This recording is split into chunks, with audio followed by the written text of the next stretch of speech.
Xolis eslatma. G'am va tashvishlar uchun najot duosi. Anbiyo surasi 87-oyat tafsiri va hayotga tatbiqi. Hayotda shunday vaziyatlar bo'ladiki, insonni hech kim tushunmaydi. Jonni ezadigan og'riqlar, qalbni yondirgan tashvishlar qalin qorong'ulik kabi girdobga tortadi. Ana shunday paytda bizga ilohiy rahmat eshiklarini ochadigan, sinov ichida najot beruvchi duo mavjud. Bu Yunus alayhissalomning duosidir. Alloh taolo aytadi: فنادى في الظلمات أن لا إله إلا أنت سبحانك إني كنت من الظالمين. U qorong'uliklar ichida nido qildi: Sendan o'zga hech qanday iloh yo'q. Sen poksan. Albatta, men zolimlardan bo'lib qoldim. Yunus alayhissalom qavmini Allohning buyruqsiz tark etgani uchun nahang baliq tomonidan yutib yuboriladi. U o'z xatosini anglab Allohga yuzlanadi. Uning duosi qalbdan chiqqan tavhid, tasbih va istig'forga asoslangan edi. Shu sababli Alloh unga najot berdi. Duoning 3 asosiy ma'naviy poydevori. Birinchi, tavhid. La ilaha illa anta. Ya'ni yagona haq iloh sensan. Duoda eng yuqori darajadagi ixlos mujassam. Ikkinchi, tasbih. Subhanaka. Ya'ni Allohni har bir nuqsondan poklash. Bu zikrda taslimiyat va muhabbat bor. Uchinchi, istig'for.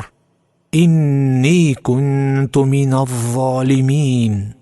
O'z aybini tan olib, mas'uliyatni zimmasiga olish. Tafsirni to'ldiruvchi muhim oyat Soffat surasining 142, 143, 144 oyatlarda shunday deyiladi: Bas, uni nahang baliq yutib yubordi. Agar u tasbih aytuvchilardan bo'lmaganida edi, u baliq qornida qiyomatgacha qolgan bo'lur edi. Bu oyat shuni isbotlaydiki, tasbih va Allohni doimiy zikr qilish mo'minni eng og'ir holatdan ham chiqarishi mumkin. Ulamolarning hikmatli so'zlari. Bu duo har bir g'amda qolgan mo'min uchun najot yo'lidir. Yunus alayhissalomning duosida duo qabul bo'lishning barcha shartlari mujassam. Tavhid, tasbih va gunohni tan olish. Bu duo bilan Allohdan javob olinmagan odam bo'lmagan. Hayotdagi amaliy tatbiqi. Siz ham tashvishdamisiz? Qalbingizda yumshashga muhtoj og'riqlar bormi? Unda ixlos bilan quyidagi duoni ayting: La ilaha illa anta subhanaka inni kuntu minaz zolimin. Ma'nosi: sendan o'zga haq iloh yo'q. Sen barcha aybu nuqsondan poksan. Albatta, men zolimlardan bo'lib qoldim. Har qanday g'am kelganda ko'p ayting. Uni nag'ma emas, ilohiy murojaat deb his qilib zikr qiling. Bu duo qalbdagi umidsizlikni yo'q qiladi. Insonni Allohga bog'laydi va qalbga taskin beradi. Xulosa: Yunus alayhissalomning duosi faqat bir payg'ambarning najoti emas, balki har bir ummat uchun qoldirilgan najot eshigidir.